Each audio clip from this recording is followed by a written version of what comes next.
Yes. Is that all right, Naoko, to take this one up then? Yeah, please go ahead. Yeah. Right. I mean, one of the ways in which Derrida has been received in many fields, especially in literary studies, but also in social sciences, is that he's seen as a skepticist, someone who never really believes anything can be sure, always in doubt, we can never really know anything, and that he's an extreme relativist. It's all a matter of different points of view, even of individual points of view. And I really don't think that is, because that's the case, because what I tried to describe about the nature of the sign is something that seems to apply essentially. That's the way signs are as human signs. So I don't think he's a relativist at all, but he doesn't think we can rely on secure foundations in the way that especially the Western philosophical tradition has tried to do.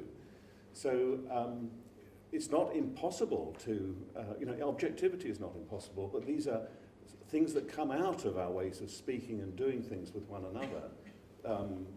Notions of morality are things we reach towards objectivity in, rather than there being a set of rules that we can simply apply. Even where there are rules, those always stand in need of interpretation and judgment. So the exercise of judgment in translation epitomizes the kind of thing we have to do all the time in relation to our moral and practical lives. So I don't think he's a relativist about important moral questions at all. He would be a relativist about cooking styles.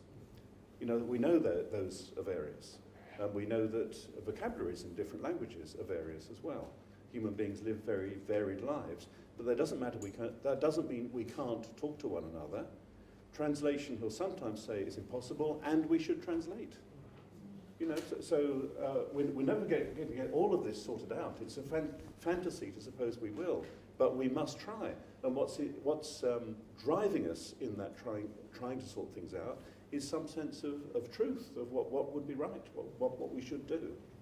So I don't think it's I don't think it's relativist in any pernicious sense. I think it's probably, sorry, getting tired now, properly acknowledging of difference and resistant to the idea that there's a unified perspective on things in very much the way that the films we've been considering resist that. Would you agree with that or not? Because you know a lot about Derrida. Yes, because I agree with you on that point, but I want to say why should we resist such idea like cosmopolitan or something like that, or universal human value or something like that? Because if these ideas hold some hope for our human being to understand each other, why should we give it up? I don't think he's ever in favour of giving up. He's in favour of constantly seeking justice or seeking. Yeah, of course. Can I say something which you have just mentioned? I think when I say that quoting Stanley Cavell's idea of not hitting the home run but goes to the first base, what Cavell means by this is not really at all to give up the idea of realizing the home base. His point is not to sort of aim it from the beginning, but sort of gradual construction of that achievement. And don't think you can't do anything. You can always try to get to first base at least. Yes. Go on. Also, I think there is always the danger, like it's not something that we reject universal humanity, but there is the danger is from the idealizing these ideas. That's the problem. And so like Stanley Cavell's quotation, like trying hard is first base. There is no such development, like the scientific development of this. Trying this and then I go to second base. There is always keeping to first base. And this kind of trial is important rather than I'm going to make one score. That I want to bring in, in the sense of hope is not something that I'm going to make one score, but it's by this, I don't know what's going to come, and I hope better.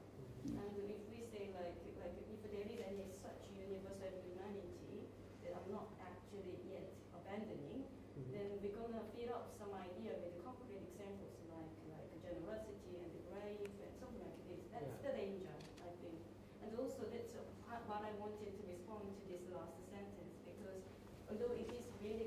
does make sense after all these module lessons, but actually there is a kind of danger that can be idealized as an educational ideal, that like such as self-transformation, and at the end of education, students should be out of the state of slumber is a kind of a dangerous misinterpretation that I wanted to point out. And that's a kind of, because it's a kind of, for me, reading Derrida was nearly like Levinas, like ethical points that he's making. It's not something to bring out one object of ethics, ethical code, but it's actually about receptive response to the other. And that I found from this reading too. And that's why I wanted to more focus on the educators and the educatees relationship in this conclusion. Yes. And the self-transformation is often not a process of gaining something, it's a matter of letting go of something, some false idea of how your life should be or your relation to someone else So should be. just like authenticity that is interpreted in educational practices that I'm just pointing at the dangerous misinterpretation. Sure, sure. Genia? I was thinking something about this earlier. Naoko mentioned some people may ask why should I do this and more, and I can think of some, for example, my family or some of my friends. They have happy, good life, and then they're quite generally they're happy with what they're having at the moment and the way they live. And so this kind of disturbance, why should we bother to bring on this? And also in education as well, some people can just live the way they want to live and be happy. But then I was also thinking about something we talked earlier about being at home and belonging and boundaries, all these things. But I think very often for people who can feel happy being the way they are, quite often they have a relatively good life. So, in other words, they are in a safe or comfy zone.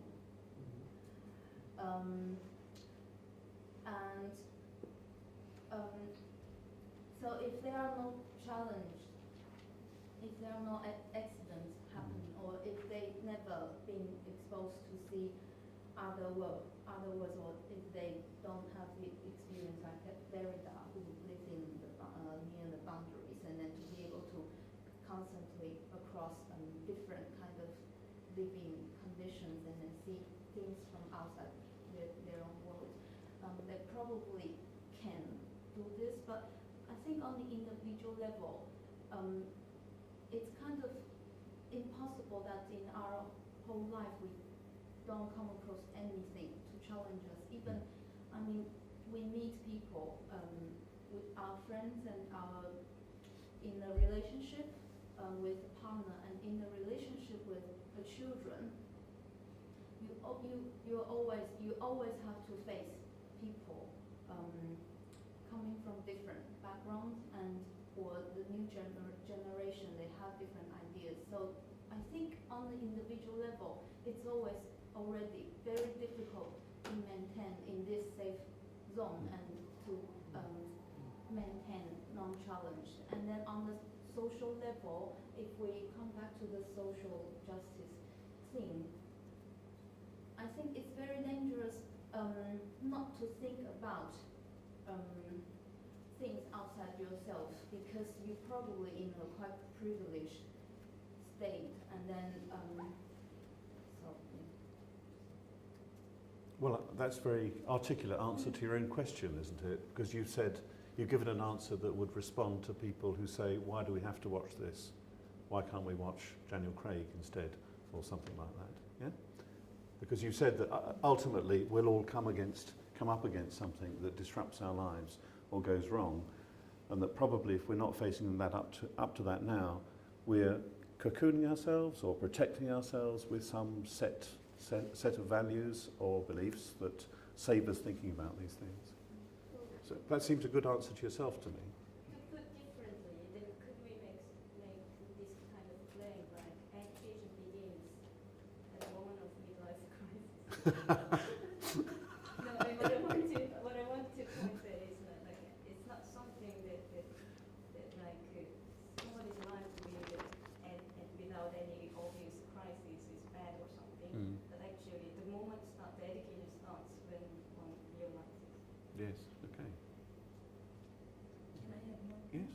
And Naoko mentioned that the end of the bubble is not so, the end of the bubble is hopeless, but it seemed to me that there is a hope because I found a contrast in bubble between the scene in the restaurant J-pop and the last scene with the young detective, because in the restaurant J-pop they are playing the games and the other teenager asked them to play together, but Chieko doesn't want to show her gesture nor speak in her voice, so she asked her friend to say something instead of her.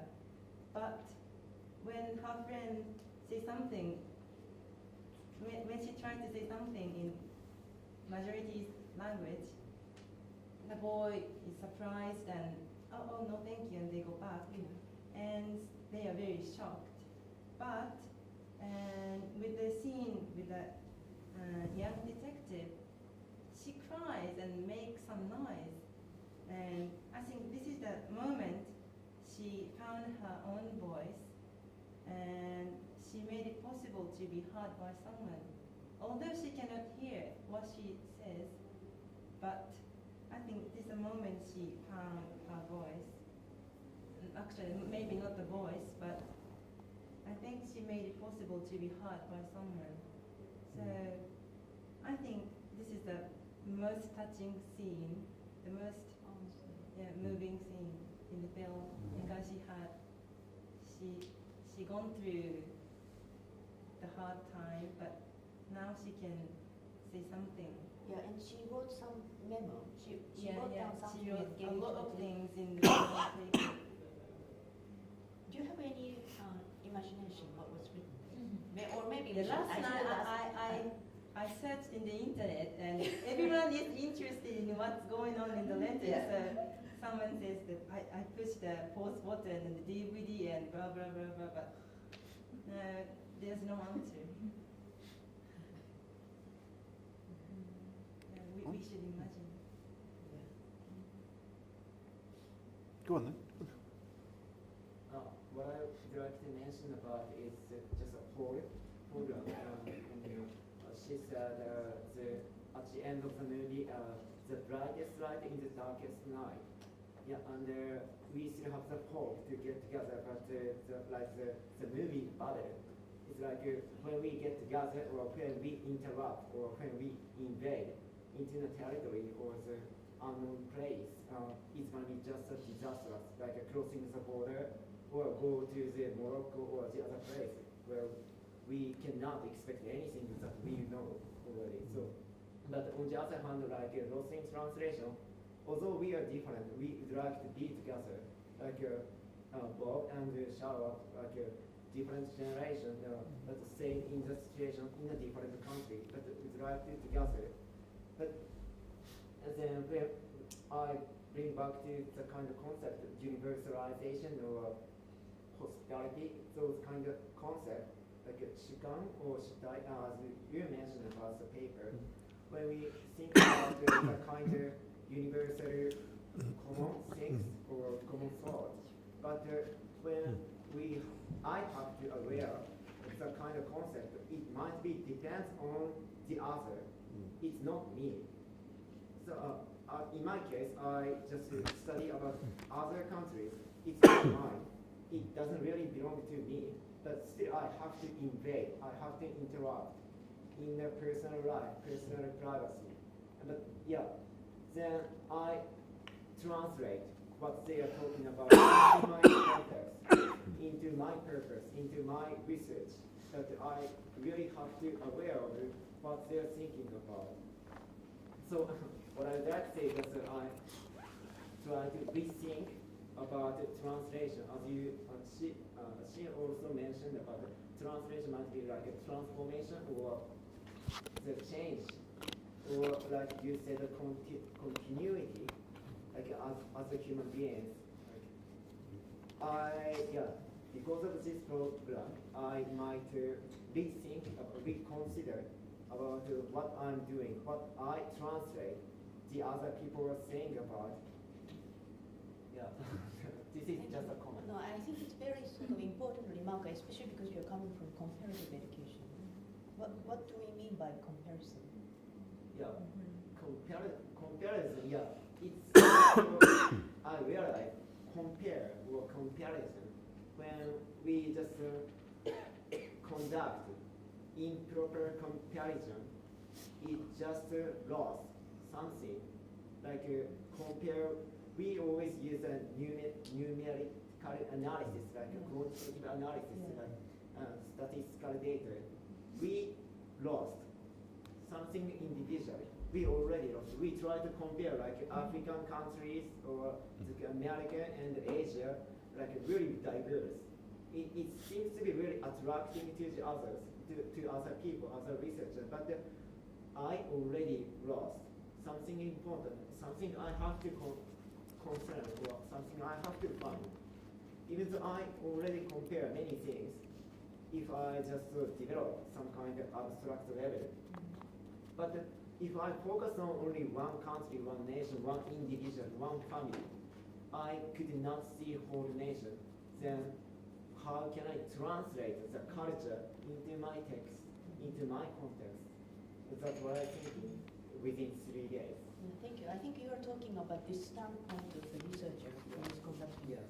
So probably what you're trying to point to is that standpoint or perspective of that researcher himself or herself undergoes transformation. Okay, so shall we? I have just 2 or 3 points I'd like to make if no one else wants to say anything. First thing is about monolingualism. I think I said it very badly, and Naoko helped me to say it better afterwards when I was trying to say, to give some sense to this idea that we're all monolingual. It's ridiculous to say that we have a homogeneity to our own language, because of course it is diverse. We get stuck between different ways of saying things and so on. But you're all singularized in your relation to language. That's what I was trying to get at. You have this continuity of thought, which may hop between Japanese and English and French and so on. But that is the continuity of thought that you are singularized by. Only you has that. That's how language is realized in you. But that language, to show it's not entirely just one voice going on, we could look at the text we've been reading, because what we haven't said anything about is the way the text is laid out on the page, where we've got those dashes which imply different voices. So there's a kind of, sometimes inner dialogue, I think that's the way we should see it, an inner dialogue that he's constructing, sometimes with an interlocutor saying, why are you saying that? And sometimes it's just as though he has one thought, then another thought that's not quite coming from the same direction. And that's very much like the way our thoughts go along a lot of the time, as opposed to the logically argued essay, as it were. We haven't said anything about the title, Lost in Translation, really, about the word lost. That's what I wanted to come to. We've assumed that it's a problem when you're lost, but actually it can be really good. I was lost in the film last night. I was really absorbed by it. Sometimes I got lost in reading this book. Sometimes I got lost in the discussion. That doesn't mean I didn't understand. It means I was absorbed by it.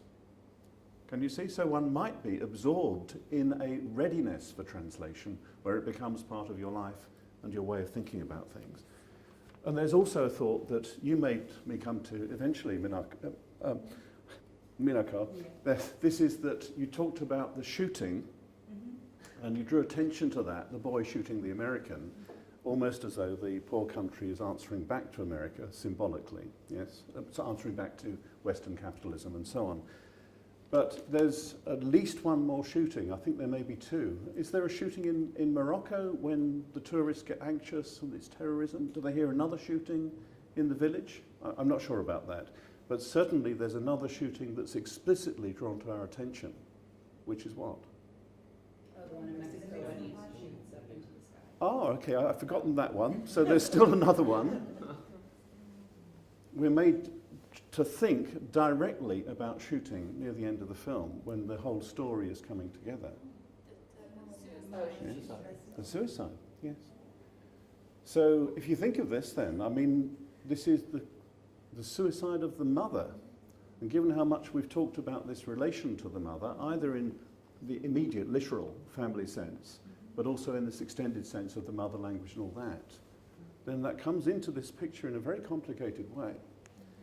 And there's another side to it. And if we take, the film's not really just about the West and some non-West, because of course Japan's very much in the picture, and Japan's part of the rich world.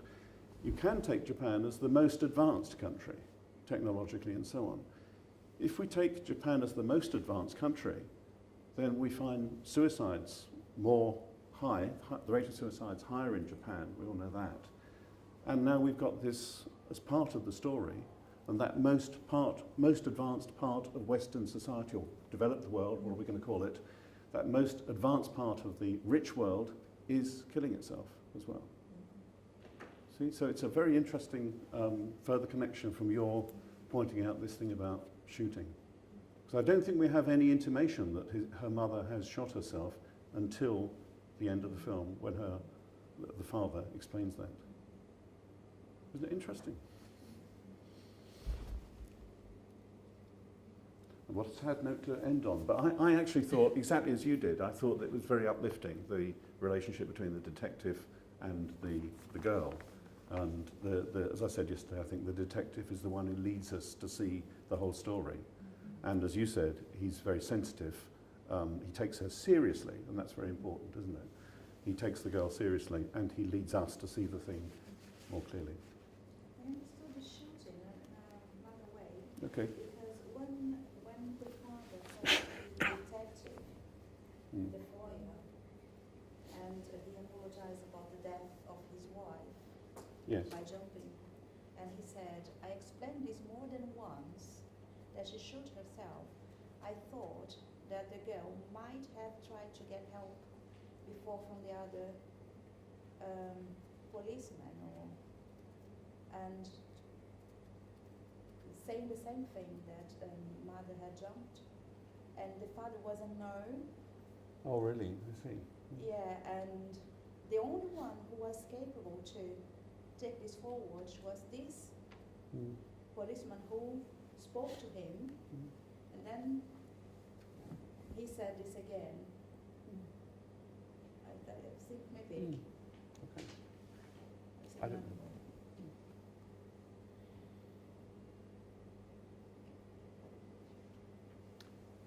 So, are we done?